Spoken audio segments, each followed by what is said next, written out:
Très bien, de partout, vous êtes en train de nous suivre. Nous vous disons merci parce que vous êtes très nombreux à nous écrire. Vous êtes très nombreux à nous appeler en rapport avec notre émission Qui est le vrai Dieu? Qui est le vrai Dieu? C'est une émission d'information, c'est une émission d'édification, c'est une émission de débat. C'est une émission qui vous permet de croître sur le plan spirituel. Vous allez constater avec nous, mesdames, messieurs, un monsieur va devoir se réveiller un bon matin, il s'est dit, Dieu m'a appelé, je dois commencer mon église, il va prendre les bâches, le bois. Et quelques frères, avec un tam-tam, il va quelque part, il dit, non, je commence ici mon église. Et nous avons jugé bon de créer ce plateau très spécial, question de partager avec des hommes de Dieu, par rapport à leur appel, par rapport à leurs enseignements, par rapport à ce qu'ils sont en train de faire qui concerne Dieu. Aujourd'hui, plusieurs personnes sont en train de parler en fonction ou en rapport avec la Bible, en rapport avec la religion, en rapport avec les kimbanguistes, en rapport avec la foi. Alors, nous les appelons au sein de cette émission, question de partager avec eux par rapport à leur foi, par rapport à ce qu'ils sont en train d'enseigner. Alors, il y a peu, vous avez entendu, vous avez écouté le pasteur Lifoko du ciel qui a dit que Branham était Dieu. Il y a plusieurs spéculations par rapport à ça. J'aimerais que nous puissions ensemble décortiquer ces sujets avec vous, auditeurs et auditrices, téléspectateurs, téléspectatrices, avec un homme de Dieu que nous avons eu à inviter dans cette émission, c'est le révérend David Makonga. Avec lui, nous allons essayer de parler sur sur ces sujets dont je venais de vous parler, de Branham. Est-ce qu'il est réellement Dieu? S'il n'est pas Dieu, qui est réellement Branham dans la Bible? Comment est-ce que Dieu les considère? Comment est-ce que Jésus les considère? Quelle est la relation qui existe entre Branham et Jésus-Christ? Alors, nous allons essayer un peu d'entrer en détail avec l'homme de Dieu, le révérend David Makonga qui est avec nous. Révérend, bienvenue dans cette émission. Merci beaucoup, mon bien-aimé Yannick. J'espère que vous vous portez bien. Oui, nous allons très bien par la grâce du Seigneur et Dieu nous soutient. Merci aussi d'avoir accepté notre invitation parce que vous n'êtes pas nombreux. Il y a ceux-là qui vous disent que je veux venir à l'émission, vous les attendez, vous portez votre cravate et ils ne viennent pas. Merci quand même de nous avoir honorés. C'est aussi un honneur pour moi de pouvoir m'inviter parce qu'il y a beaucoup d'hommes de Dieu dans cette ville qui parlent mieux que moi, mais si le regard a été porté sur nous, c'est aussi un grand privilège. Voilà, le révérend David Makonga, il est visionnaire de quelle église? Pasteur David Makonga, il est visionnaire de la communauté des assemblées au Rocher des Âges, ici chez nous à Kolwezi. Pasteur David Makonga. Comment vous abrégez ça? Nous abrégeons ça CARA, C-A-R-A. Qui veut dire? Qui veut dire la communauté des assemblées Rocher des Âges. Ok. Et au fait, il est qui encore? Il a plusieurs casquettes.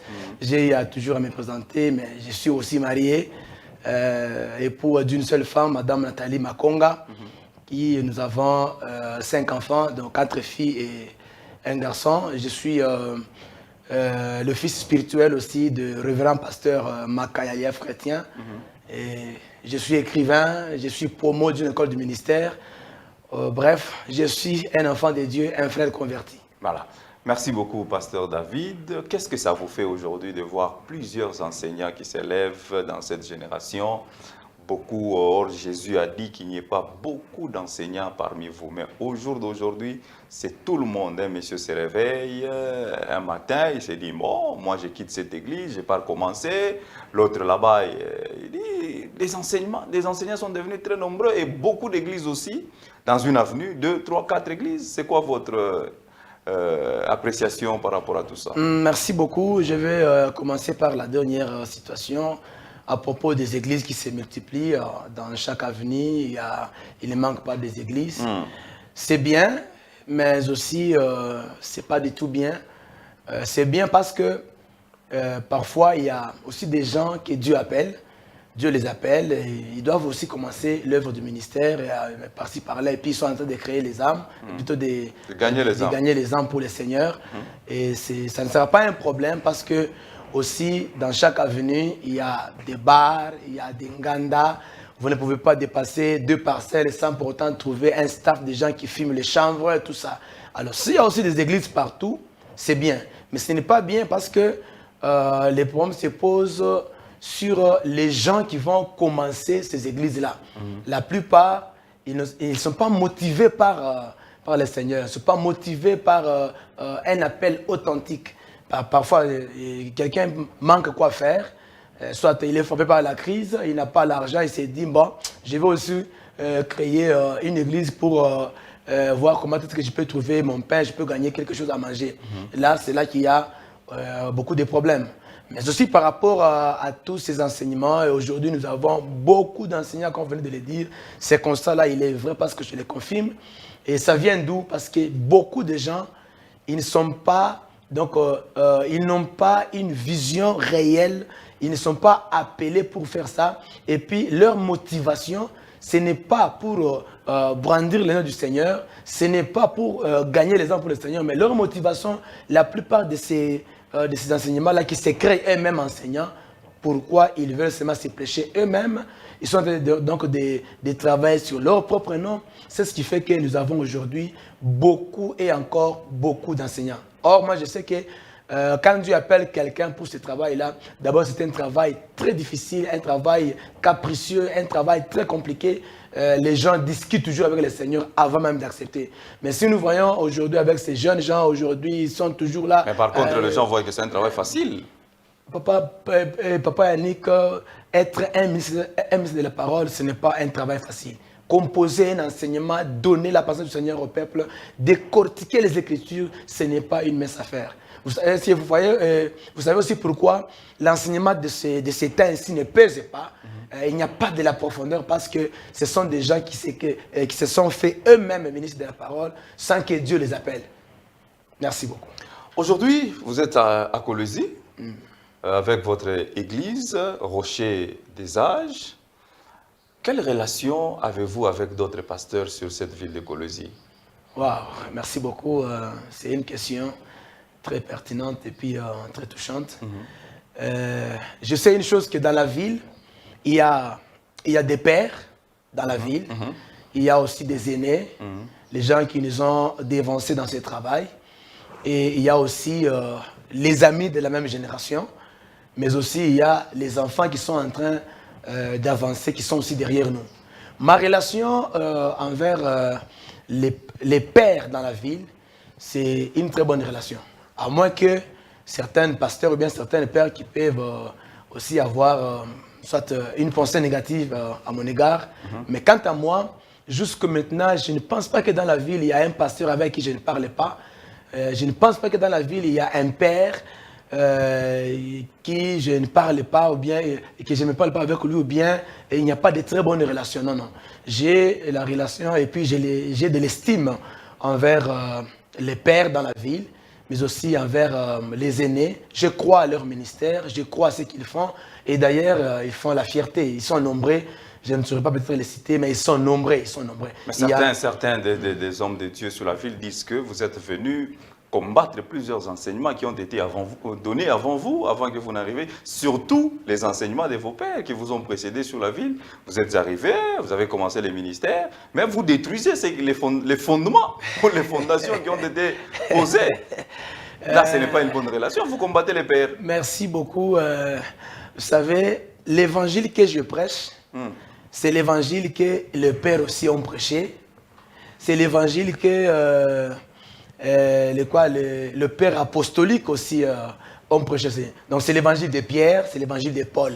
Ce que je suis en train de prêcher là, je ne pense pas que si Pierre revenait aujourd'hui à la vie, ou bien Paul revenait aujourd'hui à la vie, il va contredire l'enseignement que je suis en train de faire, de donner dans la ville. Vous savez, il y a des pasteurs qui me disent aussi que je combatte les enseignements qui ont été annoncés avant que je sois dans le ministère.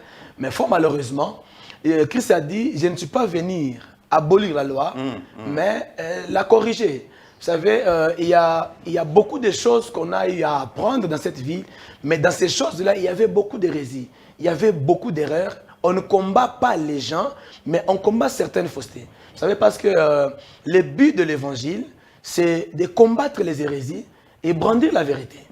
Là où il y a une erreur, on doit corriger. On ne peut pas quand même avancer parce que c'est le Père qui avait donné, parce que ce sont les pères qui nous ont donné ces enseignements-là, alors qu'à l'intérieur de ces enseignements-là, il y a des erreurs. Mais on a toujours crié, comme ces jours-là, le vieux prophète Élisée, il est parti avec les jeunes prophètes. Pendant qu'ils étaient en train d'accueillir tout ça, les choses, et arrivé à la maison, on avait accueilli les conquêtes sauvages. Et quand on a mis ces choses-là dans la marmite, les gens pouvaient, en mangeant comme ça, ils ont vu que dans la peau, il y avait quoi? Il y avait la mort. Et ces gens-là ont crié. C'est comme ça qu'ils sont aussi en train de crier comme un jeune pasteur. Et je regarde quelque part, je vois que là-bas, il y a la mort. On doit crier pour sauver les multitudes. Dire que je combats le Père ou bien je combats l'enseignement, je ne combats pas le Père, mais je suis en train juste de perfectionner un peu certaines erreurs qu'on voit à la lumière des Écritures. Et chaque fois que je passe des émissions, même chaque fois que je prêche par-ci, par-là, je fais toujours parler les Écritures. Là où l'Écriture c'était, je mettais. S'il y a quelque chose, une action qui se passe dans l'Église, mais cette action-là n'a pas un fondement dans les Écritures. Bon, pensez-vous que moi je mettais, Frère Yannick, sur toujours votre chaîne ici, j'avais écouté un pasteur qui était en train d'enseigner, il est venu, il donnait un enseignement sur les talites, il donnait un enseignement sur les vêtements sacerdotaux. Bon, ça c'était un faux enseignement qui n'a pas un soubassement dans l'église actuelle. Un faux enseignement. Et moi en tant que pasteur, oui, prédicateur de l'évangile, je vois de tels enseignements. Vous voulez que je mette? Non, nous connaissons en partie. C'est qu'il est venu enseigner. Vous ne connaissez pas encore. Attendez, vous allez apprendre. Non, non. Ou soit vous l'approchez, vous lui dites non, non, homme de Dieu, apprenez-moi aussi. Qu'est-ce que ça signifie? Ce que vous avez enseigné. Ce n'est pas ça parce que déjà, les définitions qu'il donnait là, il n'y avait pas de soubassement des Écritures. Et d'ailleurs, j'étais en train de suivre cette émission-là. Toutes les questions que vous avez eu à poser à cet homme-là, il n'a pas pu répondre parce que il manque, donc parce que il n'a pas les arguments, il n'a pas les Écritures qui prouvent ça. Le problème se trouve. C'est un apôtre. Vous êtes un pasteur. Je ne me lance pas dans cette polémique. Qu'il soit apôtre, qu'il soit frère, qu'il soit pasteur. Attention, il refuse de le faire. Ou sinon, les définitions que nous pouvons donner aux enfants de Dieu doivent être scripturaires. On doit avoir les bases. Il y a encore un autre pasteur, toujours dans la ville ici. Il a beaucoup menacé les gens avec les faux enseignements sur la polygamie, sur la prise de l'alcool. Oh, non, il faut prendre de l'alcool, il n'y a pas de problème. Non, il faut se marier, 2, 3 femmes, ça n'a jamais été un problème. Et moi, je suis dans la ville. Je suis prédicateur de l'évangile. Vous voulez que je m'étais? Et ce sont ces gens de pasteurs qui disent que non, je combats l'enseignement. Non, je suis en guerre contre les faussetés. On doit faire respecter la sainte doctrine et parce que c'est elle qui nous sauve et qui purifie les enfants de Dieu. Merci beaucoup. 099 21 84 890 099 21 84 890. Vous nous appelez ou soit vous nous écrivez à ce numéro. Nous vous recevons dans cette émission. Vous posez votre question. Le pasteur est là disposé pour vous répondre. Aujourd'hui, nous parlons de ce que le frère Lifoko du ciel, le pasteur Lifoko du ciel a dit tout haut que Branham est le vrai Dieu, le Dieu véritable. Il adore Branham comme Dieu. Quelle analyse faites-vous par rapport à ça? Merci beaucoup. Avant, vous savez, la Bible dit, on ne condamne pas un citoyen romain sans l'avoir écouté. Et pour apporter un jugement sur un problème, il faut avoir 2 ou 3 témoins. Donc, quand il y a la déposition de 2 ou de 3 témoins, le jugement est vrai.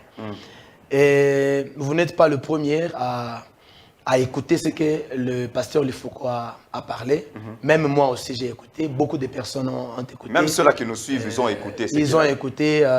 Donc, c'est pas que nous voulons peut-être parler de lui en mal, sauf que nous voulons juste condamner ou bien recadrer certaines choses qu'il a eu à prononcer. Moi, j'avais beaucoup aimé Lifoko. Dans les années 2000, 2001, 2002, même quand j'ai commencé à prêcher, j'ai commencé ma foi, j'admirais beaucoup le pasteur Lifoko.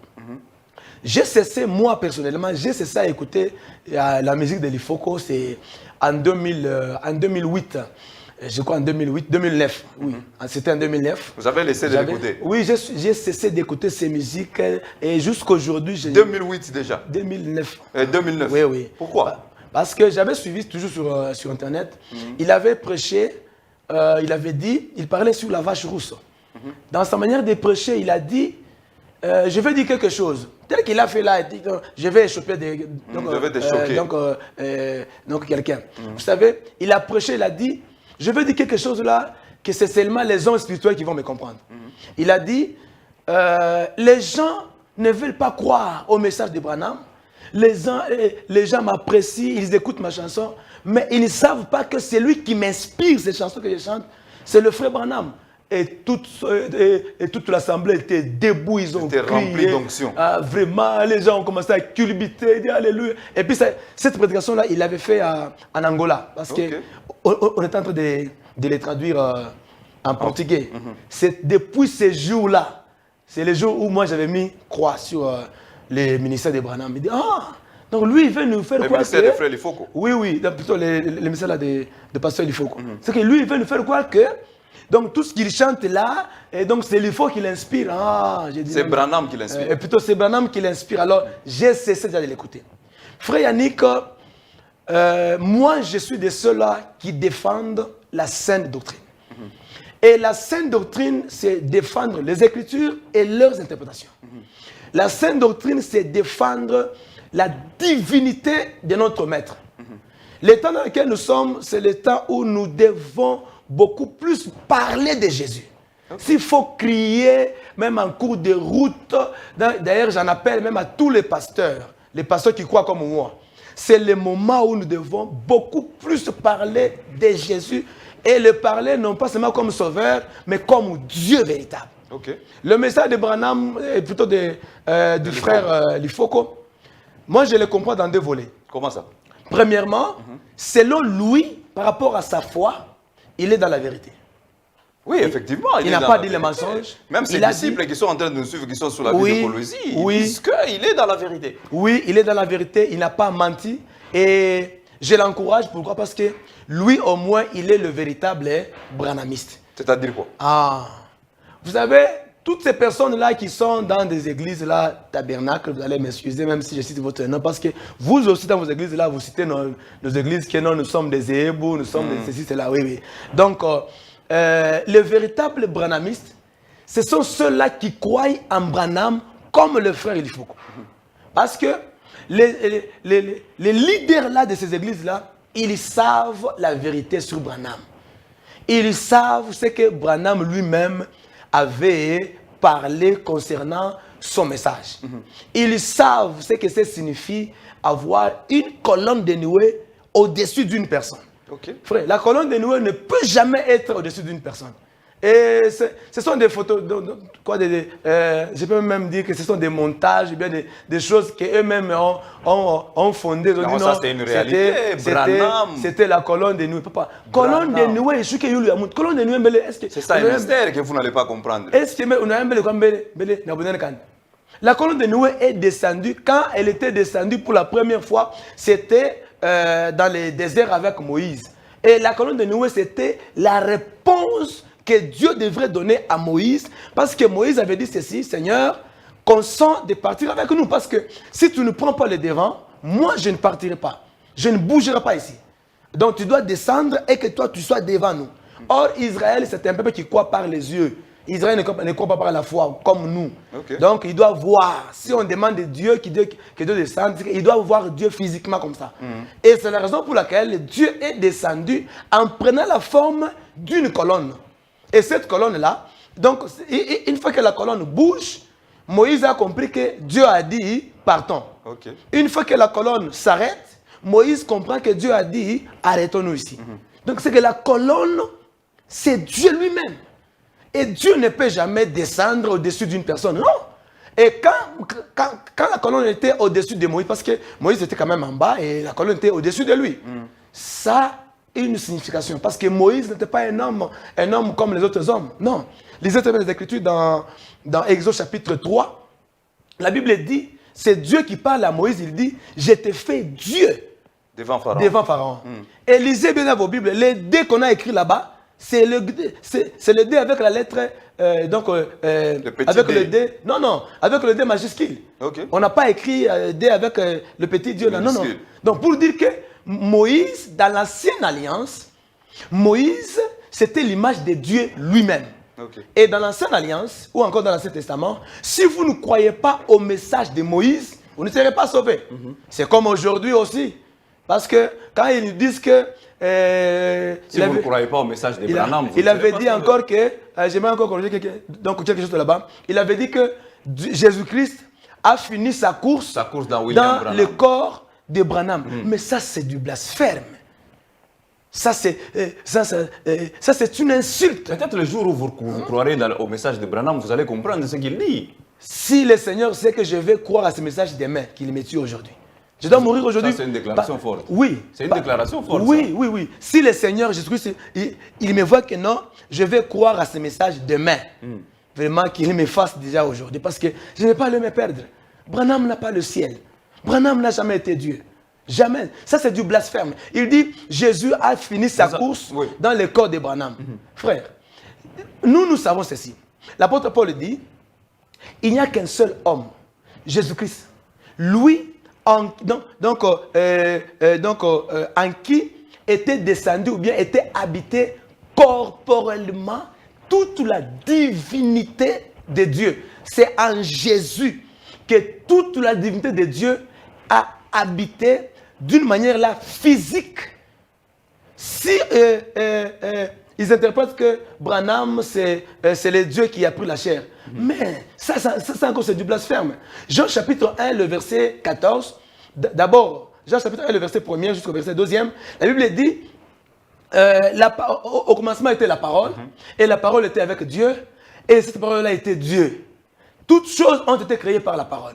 Dans le verset 14, maintenant, on dit, et cette parole-là, elle s'est faite chair. Et la parole-là a habité avec nous. Nous avons contemplé sa gloire comme la gloire d'un fils unique qui vient du Père. Est-ce que Branham, le service de Dieu, comment? Parce que la parole faite chair, c'est Jésus qui a pris l'enveloppe humaine. L'enveloppe humaine. Et c'est Dieu qui a pris cette enveloppe-là conformément à Hébreux chapitre 10. La Bible dit, tu n'as voulu ni sacrifice, ni holocauste, mais tu m'as formé un corps. Et ce corps-là, c'est le corps-là qui est entré dans le corps de Marie. Et ce corps-là est né. Et quand ce corps-là est né, on l'a appelé Jésus. Maintenant, c'est dans ce corps-là qu'habitait toute la plénitude de la divinité de Dieu d'une manière là physique. Donc, c'est que l'Ifoko a dit que Jésus-Christ a fini la course dans le corps de Branham, il a menti. Alors, ceux-là qui disent aujourd'hui, si vous regardez dans la ville de Colosie, il y a même un pasteur qui soutient que Branham, c'est lui le véritable Dieu. Il est même passé dans nos émissions, il a fait une prière au nom de Branham pour dire que Branham, c'est lui le véritable Dieu. Il déclare ceci, il dit, si vous voyez Jésus descendre sur la terre, Jésus a été envoyé par Branham. Mon Dieu. C'est ce qu'il dit. Ça, c'est quelle bêtise. Hein? Et puis, bon, frère Yannick, avec de telles choses, bon, vous voulez que moi je m'étais, oh non, je combats les gens, oh non, je combats les pasteurs, je combats l'enseignement. Avec de telles choses. Et puis je vois les pasteurs dans la vie de Colosie, ils sont là calmes, ils sont seulement en train de se limiter dans les 4 murs de leurs églises pour juste protéger juste les brebis de leur paroisse. Ce sont des grands pasteurs, ils ont des grandes églises, les hommes de Dieu puissants, que Dieu a déjà appelés, ils ont des jeeps, ils ont des véhicules, ils ont déjà atteint l'apogée, que voulez-vous? Et une deuxième chose que je vais ajouter sur qui est un grand pasteur, qui est un grand homme de Dieu. Non, c'est celui qui a la foule, celui qui a les jeeps, il a beaucoup de maisons. C'est bien un grand homme de Dieu. Malheureusement, ce n'est pas ça. Oh. Dans l'émission précédente, je vous avais dit qu'un grand homme de Dieu, c'est celui qui est capable de vivre ce qu'il prêche. Ah bon? Ça, c'est un. Okay. Aujourd'hui, j'ajoute une deuxième chose. Un grand homme de Dieu, c'est lui qui a l'amour des âmes. Les âmes ne doivent pas se perdre. Or, les âmes, ce ne sont pas seulement ces âmes-là qui sont dans votre église, là, dans son église de 4 murs. Non. Un grand pasteur, un grand homme de Dieu, c'est celui qui défend la saine doctrine au prix de sa vie. Okay. C'est celui-là un grand pasteur. Parce que, vous savez, les ministres que nous avons, le président de la République, ils sont là en train de faire quoi? De protéger la Constitution. Vous touchez à la Constitution, donc vous touchez au gouvernement. Vous touchez à la loi.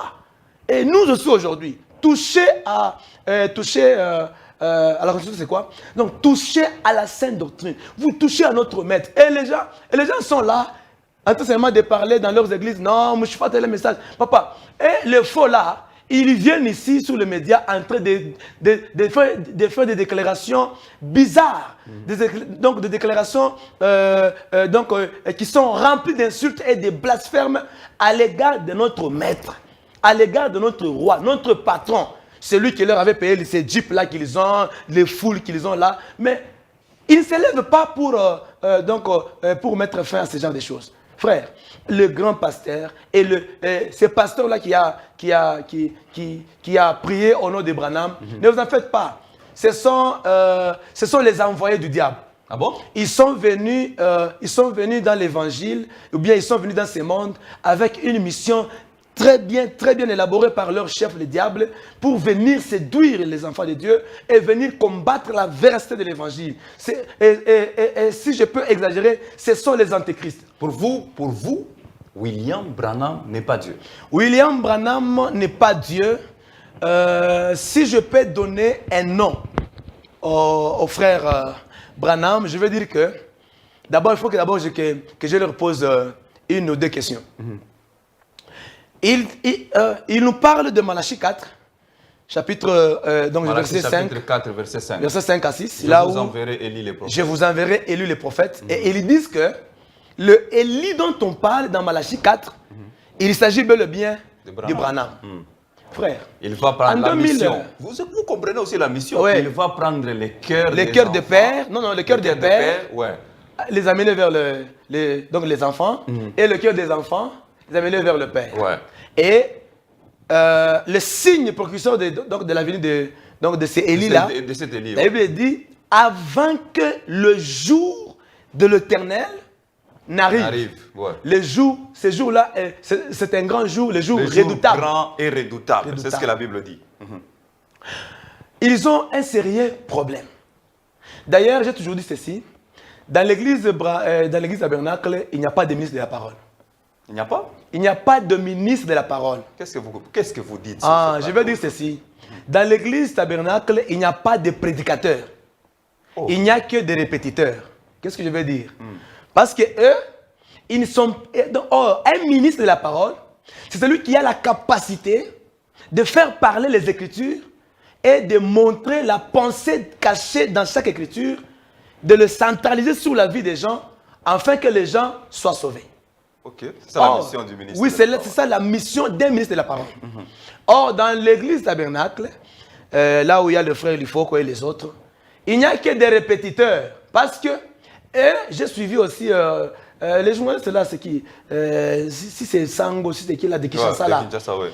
Et lui aussi, il a fait une déclaration solennelle, il a dit, nous, les brochures, c'est la Bible expliquée. Ça veut dire pour eux... Ouais, Sango a dit ça. Ah oui, les brochures qu'ils lisent, ils tirent leur inspiration dans les brochures. C'est que ce sont les brochures qui les inspirent. Or, ils n'ont pas tort, parce que Branham, c'est Dieu qui l'a inspiré. Branham, c'est lui-même Dieu. Alors, en prenant, il a écrit ces brochures-là pour que les ceux-là qui vont venir après puissent faire la continuité de son message. Gloire soit rendue au Seigneur, parce que pour nous, c'est lui qui a écrit pour nous la Bible. C'est aussi notre Dieu qu'on appelle Jésus. Et c'est Jésus qui a écrit la Bible et lui-même il a dit, j'ai mis pour toi, par écrit, les réflexions et les raisonnements. Mais eux disent que votre Bible a été écrite par les théologiens. Non. Et une erreur grave. Je vais arriver à ça. Et le Seigneur, notre Maître, il a dit, dans Matthieu 28, il a dit, allez, faites toutes les nations des disciples, les enseignants, tout ce que je vous ai prescrit. Or, il est écrit encore dans le livre de Timothée que toute écriture est inspirée de Dieu. Et dans le livre des Hébreux, chapitre 10, la Bible dit, c'est Jésus qui parle, il dit, dans les rouleaux de livres, il est question de moi. C'est que dans la Bible, il n'est pas question de Branham. Dans la Bible, il n'est pas question de Kingolunyata. Je vais un peu exagérer là-bas. Dans la Bible, il n'est pas question de de qui? De Ngunga Africa, si c'est quoi là? Dans la Bible, il n'est pas question de Lumumba. Dans la Bible, il n'est pas question de Mahomet. Simon Kimbangu, peut-être. Dans la Bible, il n'est pas question de Simon Kimbangu. Dans la Bible, il n'est pas question de Kadiba aussi. Dans la Bible, il est question de Jésus-Christ. Le thème central de la Bible, c'est Jésus. Et de la Genèse à l'Apocalypse, on ne parle que de Jésus et de son épouse, l'Église que nous sommes. Okay. Aucun homme ne peut prétendre dire qu'il est prophète pour venir accomplir une écriture de la Bible. Jamais. Je me rappelle en 2012, j'avais fait une discussion terrible à la cité. Si je cite ces salons-là, les gens qui sont à la cité, ils savent. À la cité là-bas, il y a là-bas un salon là où il y a des branamistes qui bloquent là-bas. D'abord, là-bas les gens pour des discussions vaines. J'étais là-bas vers 10h. Et j'ai commencé à discuter avec eux. Il y avait un pasteur et puis il y avait certains adeptes là de Branham. Je leur ai posé la question. Confirmez-moi avec les Écritures que Branham, il est Dieu et c'est lui le prophète dont parle Malachie chapitre 4. Papa, pour terminer, ils m'ont dit, non, on n'a pas de preuves, mais c'est nous-mêmes. C'est nous-mêmes qui croyons en lui et qui l'avons établi. Je dis bien, c'est nous-mêmes qui croyons en lui comme ça et qui l'avons établi. Et nous savons que lui là, c'est notre prophète de l'âge. C'est notre prophète des temps de la fin. Je lui ai posé la question. Les temps de la fin ont commencé quand? Les derniers jours ont commencé quand? Ils ont noyé. Ça, c'est aussi un autre débat. Hein? Ils ont noyé. Plusieurs personnes cherchent à expliquer ça. Ils ont noyé et je ne sais pas si c'était par la chance. Il y a eu un papa, c'est aussi un père dans cette ville que je ne vais pas citer, mais il est toujours de l'église Tabernacle. Il est venu là-bas avec sa Jeep, il était aussi venu pour se faire coiffer. Et arrivé là-bas, ils ont crié, oh, que le patriarche est venu, oh, la Bible, donc quoi, la bibliothèque vivante est venue là. Lui aussi, il pose la question. Les écritures dans son cœur. Mais qu'est-ce qui ne va pas là-bas? C'est Nini. C'est non, nous avons un frère ici, parce qu'à l'époque, là, en 2012, je n'étais pas encore pasteur. J'étais donc uniquement un frère, mais un prêteur de l'évangile. Il dit non, il est là, il a dit ceci, cela. Il a dit, oh, ça va. Alors, le papa, là, il a mis tout son temps. Il a dit, est-ce qu'on peut partager? C'est bon, papa, ok. On fait le clause du partage. Vous parlez. Moi aussi, je parle. Et après quoi? Moi aussi, je parle. Si sur ce que vous parlez, j'ai quelque chose à ajouter, j'ajoute, bien je corrige. Avec les Écritures à l'appui. Ouais. Papa, on a commencé à discuter, à parler de 10h jusqu'à 17h. Dans le salon de coiffure, hein, les gens étaient là-bas nombreux. Quand je prends la parole pour parler, les gens étaient en train d'acclamer. C'était comme un match. Là, donc les gens étaient en train de suivre. Et au finish, les pasteurs là. Vous avez commencé à les combattre depuis longtemps. Papa, depuis très longtemps, parce que c'est ma mission. Je dois combattre les hérésies. Et le papa là dit quoi? Il dit, j'ai affaire à un intellectuel spirituel. Je pensais que c'était un enfant. Et je lui ai posé la question, je dis, papa, montre-moi noir sur blanc. Parce que moi, je sais que quand on parle de Malachie 4, et le Élie qui doit venir, d'abord, Élie le Tishbite avait une mission. La mission était de rebâtir l'autel. Okay. Ça veut dire de remettre le fondement qui a été renversé. Et comme le fondement a été renversé, il fallait qu'Élie vienne avec son ministère. Il a rétabli l'autel. Et enfin de ramener le cœur de père, ça veut dire quoi? Le père, et en Israël, quand on parle de père, on parle d'Abraham, Isaac et Jacob. Ce sont là les pères. Et l'alliance que Dieu avait conclue avec Abraham, c'est la même alliance qui est qui a été téléchargée en Isaac et d'Isaac en Jacob. Et c'était terminé par là. Maintenant, quand Moïse est venu, il a aussi marché dans cette alliance-là. Mais fort malheureusement, Dieu a donné la loi à Moïse en fait de solidifier très bien l'alliance que Dieu avait conclue avec le Père. Mais fort malheureusement, Israël a été déchu. Israël a renversé l'autel de Dieu. Au lieu, parce que l'autel c'était un endroit où les gens vont rencontrer une divinité quelconque. Alors Dieu descendait sur l'autel en fait de se rencontrer avec le peuple. Mais fort malheureusement, en violant les années sabbatiques, en violant la loi de Dieu, Israël s'est retrouvé dans une désolation. Alors, Malachie a fait une relation très forte. Il dit, Dieu ou bien l'Éternel dit, je vous enverrai Élie le prophète. Pourquoi? Avant que le jour redoutable n'arrive. Or, ce jour-là viendra dans quel moment? Ou bien dans quel temps? Dans quelle époque? C'est ça la question. Ce jour-là, et puis quand on parle du jour de l'Éternel, ce n'est pas un jour comme lundi, ce n'est pas un jour comme mercredi. Le prophète Amos dit c'est un jour unique en son genre. Sophonie aussi dit ça sera, donc ce jour-là c'est comme un jour où quelqu'un qui est en train de fuir les lions, et il entre dans la maison, il se rencontre là-bas avec le serpent, et il veut s'appuyer sur le mur tombe. Et les prophètes disent que ce jour-là, ça sera un jour unique en son genre. Pourquoi? Parce que ça sera un jour donc, qui ne sera ni jour ni nuit. Or, donc un jour où il n'y a pas, on ne sait pas distinguer, donc il n'y a ni jour ni nuit. Ça veut dire que c'est un jour où il n'y a pas les luminaires. Donc c'est un jour où le soleil, la lune et les étoiles ne seront pas là. Or, quand nous parlons du soleil, la lune et les étoiles, nous parlons d'une famille. Et cette famille-là, c'est la famille de Jacob. Parce que dans la vision de mon frère Joseph, il dit, je vois le soleil, la lune et les 11 étoiles en train de faire quoi? De m'adorer. Et Jacob a interprété cela, il a dit, tu veux dire que moi, ton père, le soleil, ta mère, la lune, et tes frères, les étoiles, un jour t'adorer. Or, il y a une famille qui sera enlevée. Or, si nous parlons de cette famille-là qui va disparaître, quand cette famille-là va disparaître, le monde va rester dans un tohu-bohu. Ça ne sera pas ni jour ni nuit, parce que cette famille sera enlevée. Et cette famille-là, c'est la famille des saints. C'est la famille qu'on appelle Église. Parce que nous, l'Église, nous sommes la famille des étoiles. Et nous sommes avec notre Père Jésus-Christ, le soleil de la justice. Avec notre mère, l'Église corps, donc l'Église corps mystique de Jésus. De Jésus. Et nous, les partisans de cette Église-là, nous sommes les étoiles. C'est nous qui serons disparus de la terre. Ça veut dire, le jour grand, avant que ce jour-là n'arrive, d'abord, un jour où il n'y a pas le soleil, la lune et les étoiles. Donc c'est un jour où les saints seront déjà partis. Nous là, avec vous là, nous serons déjà partis. Et c'est en ce moment-là que Dieu enverra Élie le prophète. Pourquoi Dieu va envoyer Élie le prophète? Parce que c'est Élie qui a la mission de rebâtir. Actuellement, aujourd'hui, même les pasteurs là qui vont aller se faire rebaptiser dans les eaux du Jourdain, ils vont à la croix, Papa, aujourd'hui, lorsque Christ était à la croix, à Golgotha, Golgotha avait son importance.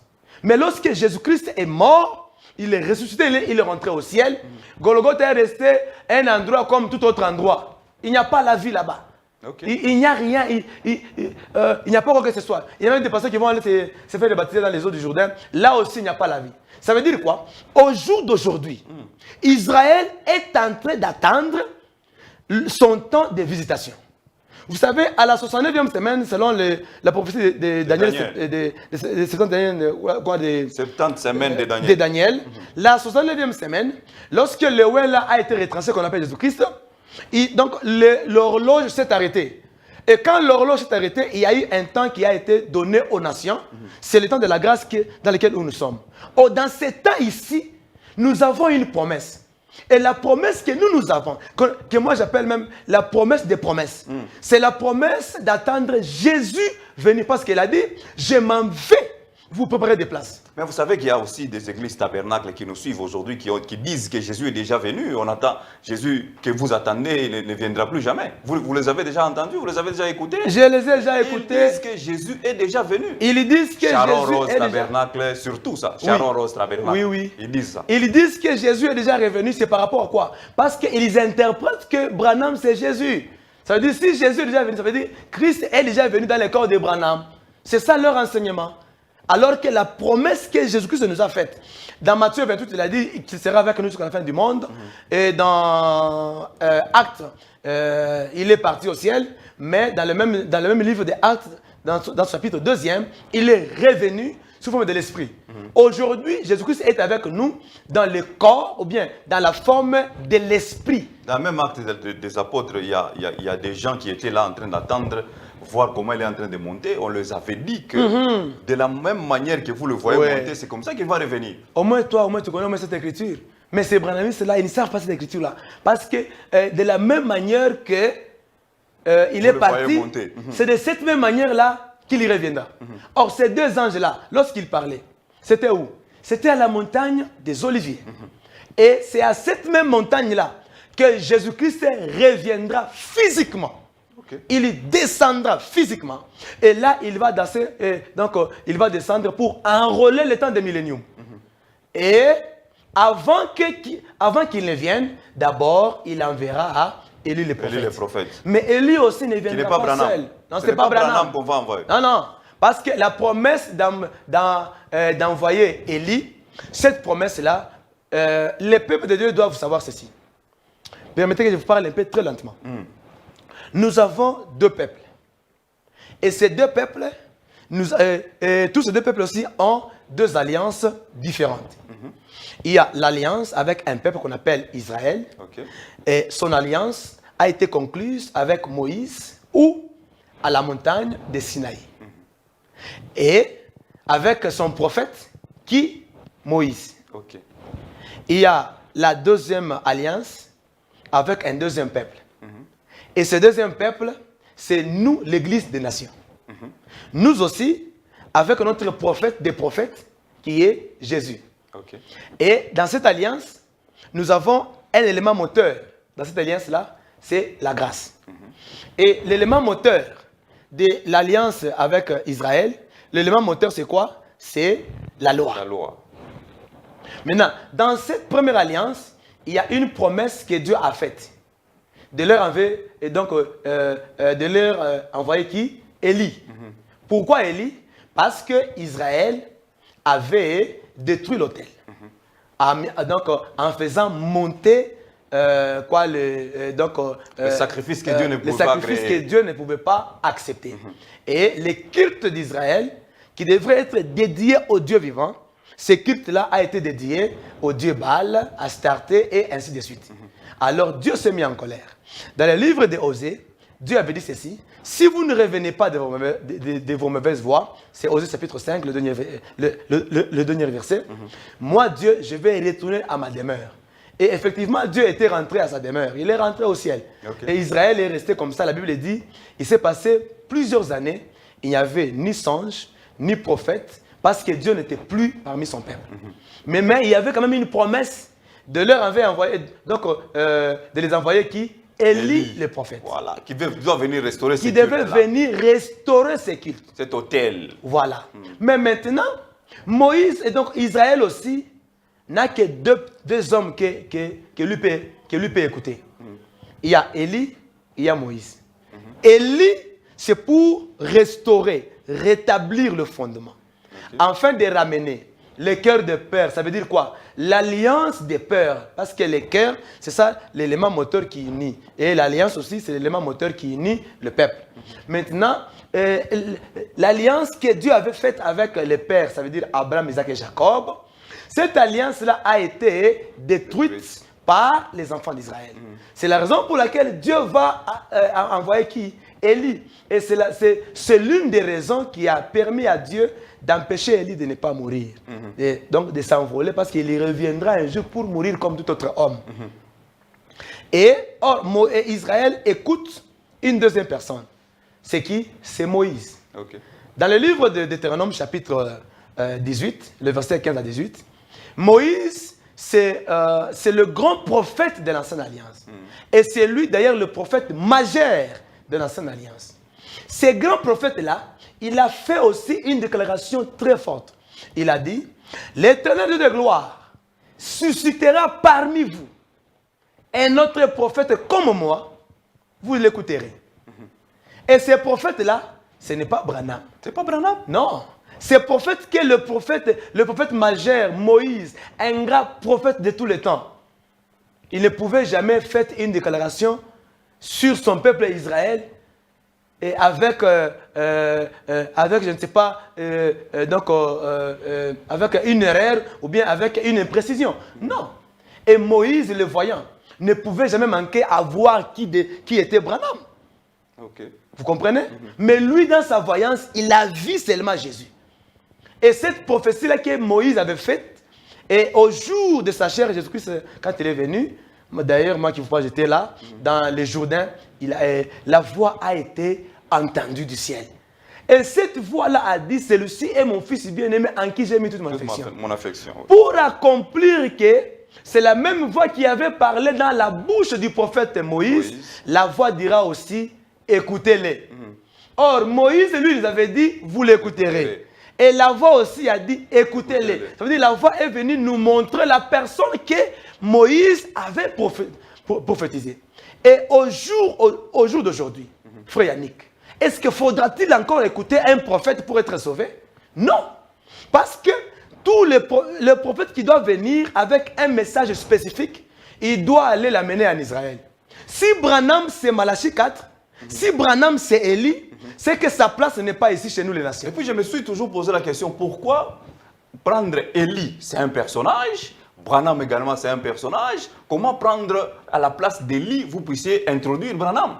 Et ce qui est bizarre, même lui-même Branham ne correspond pas aux caractéristiques de tous ces personnages-là qui sont venus avec l'esprit d'Élie le Tishbite. Voilà, 099 21 84 890, vous êtes partout là en train de nous suivre, vous pouvez nous écrire, vous pouvez nous appeler pour corriger également ce que le pasteur David est en train de dire sur ce plateau. Au jour d'aujourd'hui, nous vous répondons ou nous vous recevons au 099 21 84 890. Vous avez fait une déclaration très forte. Oui. Vous avez dit, au jour d'aujourd'hui, on ne peut plus croire à un prophète pour aller au ciel. Non.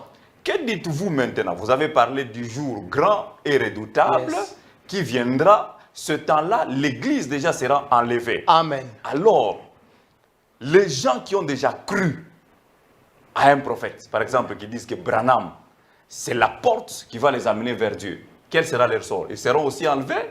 Ou bien... Jean chapitre 10 déjà me répond par rapport à ça. Vous êtes toujours dans les la Écritures? Porte, oui. On la répond porte, une question par une écriture. Moi, je ne réponds pas avec les brochures. Non, non. Parce que dans les brochures, il y a les erreurs. Je réponds avec les écritures. Jésus-Christ dit, je suis la porte des brebis. Moi-même, je suis encore le bon berger. Jésus est le prophète des prophètes. Nul n'est venu dans ce monde et il s'est égalé à Jésus. Pourquoi il est prophète des prophètes? Parce que c'est un prophète puissant en actes et en parole. Quand il donne une prophétie, c'est encore lui-même qui l'accomplit. Contrairement avec Branham, qui a donné beaucoup de prophéties, il a menti et ces prophéties-là ne sont jamais accomplies. Non, par exemple, il ne faut pas dire qu'il a menti. Vous avez des preuves. Oui, j'ai des preuves dans leur brochure. Par exemple, Branham a dit, il avait dit à son fils, Billy, c'est Billy qui? Si c'est Billy Paul. Billy Paul. Oui, quand il était encore trop jeune. Il dit, toi Billy Paul, avant que tu ne vieillisses, avant que tu sois vieux, Californie, Los Angeles sera englouti dans la mer. Oh, vous comprenez ça? Et au jour d'aujourd'hui, Californie existe, Los Angeles existe, et son fils là, il est déjà dans les 70 d'années, si c'est 80 d'années. Ils sont à deux qui ont récupéré les flambeaux maintenant. Avez-vous déjà vu un jeune de 70 ans? Maintenant, cette prophétie-là était vraie ou bien était fausse? Ça, c'est un. Branham, s'il est Élie, on n'est pas encore à la dimension de Dieu. D'abord d'Élie. D'abord d'Élie seulement. S'il est Élie de Malachi 4, parcourons avec vous dans les Écritures. Et nous allons voir toutes ces personnes-là qui sont venues après Élie de Tishbite. Est-ce qu'ils ont pris même une caractéristique, même deux, pour prouver réellement que, tu n'as pas Élie, ndani ya huyu muntu. Je commence avec son fils spirituel qu'on appelle Élisée. Quand Élie est parti, Élisée est resté, la Bible dit, Élisée a commencé à travailler avec l'esprit. Et les gens de la ville l'ont constaté eux-mêmes. Il dit, l'esprit qui était sur Élie est descendu sur Élisée. Et l'épreuve était là. Élie il était un homme de montagne. Nous voyons aussi Élisée, un homme de montagne. Élie, il était célibataire. Jusqu'à ce qu'il est rentré au ciel. Il ne s'est pas marié. Élisée aussi, célibataire jusqu'à sa mort. Élie, il mangeait les sauterelles et le miel. Élie s'habillait avec le pot, les vêtements de peau des animaux. Comme Jean-Baptiste. Comme donc Wembele, oui, ou journaliste moi, tu connais même les Écritures plus que ces gens-là. Oui, parce qu'après Élisée, c'est lui qui est venu encore avec l'esprit d'Élie le prophète, c'est Jean le Baptiste. Ok. Quand il est venu, Jean a dit, moi, je ne suis pas Élie, je suis la voix de celui qui crie dans le désert. Ésaïe combien? Ésaïe 40. Mais quand Jésus est venu, on lui pose aussi la question. On nous a dit qu'Élie viendra, tout ça. Que dites-vous par rapport à ça? Il dit, il est vrai qu'Élie viendra. Ok. Mais le Élie là, il est venu et ils l'ont traité comme ils ont voulu. Vous voyez? Ouais. Il dit, il est vrai qu'Élie viendra, il repousse la prophétie là. Ça veut dire, cette portion de la prophétie s'était accomplie partiellement sur un Élie qui était venu et les enfants d'Israël l'ont traité comme ils ont voulu. Ce n'est pas Branham que vous traitez comme vous avez voulu. Apparemment, non. C'est une porte que vous ouvrez au Branhamisme. Non, c'est Élie. Vous avez traité Branham de n'importe qui. Vous avez dit que Branham, la colonne de feu, le Biabongo, les miracles, le Biabongo, les prophéties, le Biabongo. C'est ce que Dieu est en train de confirmer. Écoutez, là. Mon frère, je crois et j'accepte. Je dis oui. Parce que Branham avait fait des miracles terribles.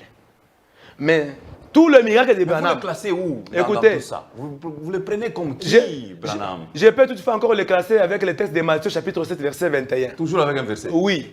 La Bible dit, ce n'est pas tous ceux-là qui disent Seigneur, Seigneur, qui entreront dans le royaume des cieux. Oh. Plusieurs en ces temps-là, ils diront ceci comme Branham.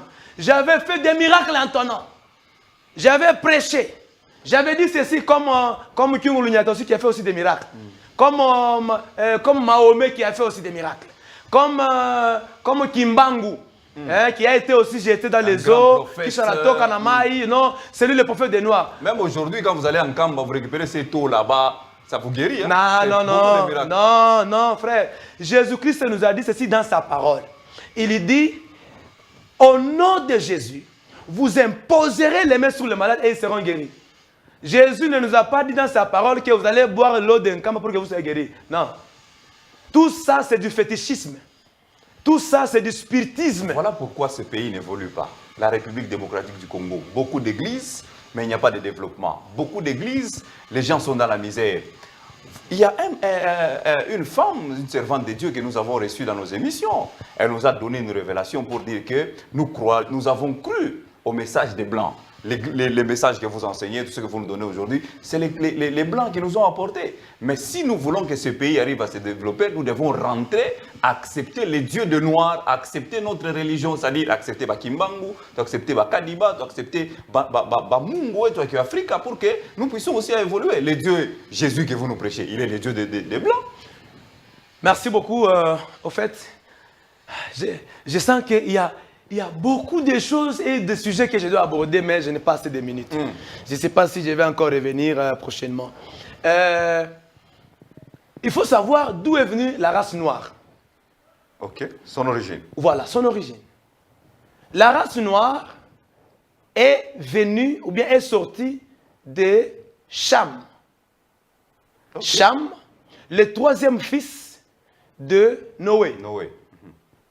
Et c'est Cham-là qui avait vu l'entrée de son père, et on a maudit Canaan. C'est là qu'est sorti les Misraïm, tout ça. Parce que, selon la géographie, même la géographie biblique, vous allez voir que, parce que tous les enfants de la terre, nous sommes ici de Noé. Parce que la première génération, s'il faut dire comme ça, a été engloutie par les eaux du déluge. Seul Noé a été sauvé avec ses 3 fils. Et c'est là qu'il y a eu le fils de la Cham qui a pris la contrée de l'Afrique, aussi du côté de l'Asie. C'est toujours Cham. Nous tous, et le salut des Noirs, et le salut des Blancs, et le salut d'Israël, et le salut de nous les Noirs. Le salut n'est pas à un autre nom. Le salut n'est pas à une autre personne. Conformément Actes chapitre 4, le verset 12e. La Bible dit, il n'y a pas de salut en aucun autre nom. Et le salut, c'est seulement dans le nom de Jésus-Christ. Jésus-Christ est le nom qui a été sauvé. Et donc, plutôt, qui a été donné à l'humanité pour que l'humanité soit sauvée. C'est la raison pour laquelle vous allez voir. Même Israël. Même Israël. Je suis dans Exode chapitre 12. Dieu dit à Moïse de prendre de l'agneau. Et cet agneau-là, il faut l'égorger entre les deux soirs. Pourquoi entre les deux soirs? Or, quand on parle entre les deux soirs, il y a un soir qui annonce la fin de la journée. Et il y a un autre soir qu'on appelle le crépuscule. Ce soir-là annonce la venue de la nuit. Et l'agneau doit être tué entre ces deux soirs-là. Ça signifiait quoi? Il y a le peuple du jour ou encore le peuple du matin qu'on appelle Israël. Et il y a le peuple du soir ou encore le peuple de la nuit qu'on appelle Église. Et dans toutes les nations de la terre, dans la Bible, quand vous lisez, quand on parle de la nation, c'est Israël. Et quand on parle des nations, c'est nous tous, et les noirs, et les rouges, et les jaunes. Tous nous sommes inclus dans les nations. Et c'est dans ces nations-là que Christ a envoyé son évangile, ou bien sa parole, par le biais de l'apôtre Paul, quand il est venu. Voilà pourquoi nous, le christianisme, nous sommes vraiment bien. Si on était comme des branhamistes, on pouvait aussi commencer à croire à l'apôtre Paul comme étant notre Dieu. Parce que c'est lui qui nous a apporté l'évangile. Mais on ne l'a jamais cru comme ça. Et lui-même, le grand apôtre Paul, qui dépasse même Branham. Il dépasse Branham? Oui. Parce que si Branham a cru, c'est à cause de l'évangile que Paul a prêché. Et s'ils disent que Branham, c'est le prophète du temps de la fin, ils ne savent même pas quand est-ce que les derniers jours ont commencé. Branham est né le 6 avril 1909. C'est déjà dans les derniers jours. Dans les derniers jours. C'est déjà dans le 19e siècle. Or, les derniers jours ont commencé le jour où le Saint-Esprit est descendu. Si lui, il est le prophète du temps de la fin, il devrait naître avant la venue même de la Pentecôte. Il devait déjà être là pour qu'il soit un prophète du temps de la fin. Il n'a jamais été le prophète du temps de la fin. Et même les caractéristiques ne prouvent pas que Branham est Élie. Pourquoi? Parce que lui, d'abord, c'est un Américain. S'il faut être Élie, il faut être juif. Lui, et puis lui, il était marié. La première femme, et puis il s'était encore remarié quand la première femme est décédée. Remarié à une autre femme. Branham a amené quoi? Alors que si nous regardons dans la vie de tous les Élis qui sont venus, ils ne sont pas remariés et ils ne sont même pas remariés, donc, ils ne sont même pas mariés avec des femmes ou soit même avoir des enfants. Non. Et Élie, quand il est venu, plutôt Jean-Baptiste, quand il est venu, comme quelqu'un qui a porté l'esprit d'Élie, lui aussi, nous voyons aussi les signes d'Élie. Mais dans Branham, il n'y a aucune caractéristique de Branham. Il n'y en a pas. C'est la raison pour laquelle j'annonce à tout le monde. Vous avez dit qu'aujourd'hui, notre pays n'avance pas parce que faut rentrer à l'église de les gens viennent avec les enseignements. Frère, j'annonce à tous les pasteurs qui croient comme moi, tous les défenseurs de la sainte doctrine, nous devons, même dans notre vie de Colosse, même partout ailleurs, nous devons organiser des conférences à la manière des actes 15. C'est-à-dire quoi? Dans ces conférences-là, dans ce genre de conférences-là, là où tous les pasteurs, nous nous mettons d'abord ensemble. Nous discutons sur le point doctrinaux, nous parlons sur des choses, parce qu'il y a beaucoup de divergences, et à cause de ces divergences-là, les faux là, les gens qui sont dans des sectes, ils en profitent dans ces divergences-là, parce que les pasteurs eux-mêmes se contredisent, ils se disent des choses là. Nous devons faire donc une conférence, même ici dans la ville. On doit faire une conférence pour combattre les faussetés, les gens qui sont dans des histoires là. Parce que si on ne le fait pas, la fausseté va se répandre partout et c'est risque que nous échouons. Voilà, merci beaucoup, révérend pasteur David. Je crois que je sens que vous avez beaucoup de choses à dire, mais le temps nous fait défaut. Nous allons terminer l'émission par là. J'aimerais que vous puissiez donner votre numéro de contact parce que les branhamistes, je le vois en train d'être chauffés là où ils sont. Ils vont vous poser tant de questions. Votre numéro de contact et nous allons nous séparer par là. Je suis joignable au 097 685 79 78. Sur YouTube, écrivez seulement Pasteur David Makonga, vous allez voir mes vidéos là-bas. Et sur Facebook, écrivez seulement Pasteur David Makonga et vous allez me voir là-bas. Si vous m'appelez par l'appel normal, je vais répondre. Par SMS, je vais répondre. Sur WhatsApp, je vais aussi répondre. Mais aussi, je profite pour cette occasion pour dire à toute cette foule-là qui m'a écouté aujourd'hui que notre église, nous sommes dans un programme très spécial. Nous sommes en train de courir pour construire un grand temple pour le Seigneur. Nous sommes en train aussi de lui chercher un bon endroit. Si vous avez été touché par notre manière de faire le mystère et aussi de prêcher, vous pouvez toujours nous appeler même après l'émission pour une contribution. Et nous nous réunissons chaque mercredi, jeudi et vendredi de 16h à 18h30. Et chaque dimanche, nous nous réunissons aussi à partir de 8h juste jusqu'à 11h30. Que Dieu vous bénisse. Ne croyez pas en Branham, Branham n'est pas Dieu. Voilà, merci beaucoup Pasteur David d'être venu dans cette émission. Merci. Je crois que par la grâce de Dieu, nous allons devoir vous retrouver avec notre sujet pour bénir ce peuple de Dieu qui vous a toujours aimé et qui vous a toujours suivi. Mesdames, messieurs, auditeurs, auditrices, fidèles téléspectateurs, merci de nous avoir suivis de partout. Nous sommes joignables aussi au 099 21 84 890. Consultez aussi notre chaîne YouTube, écrivez seulement Gros Plan TV. Vous allez retrouver toutes nos émissions là-bas. D'ici là, portez-vous bien et restez scotchés sur nos antennes. Bye bye.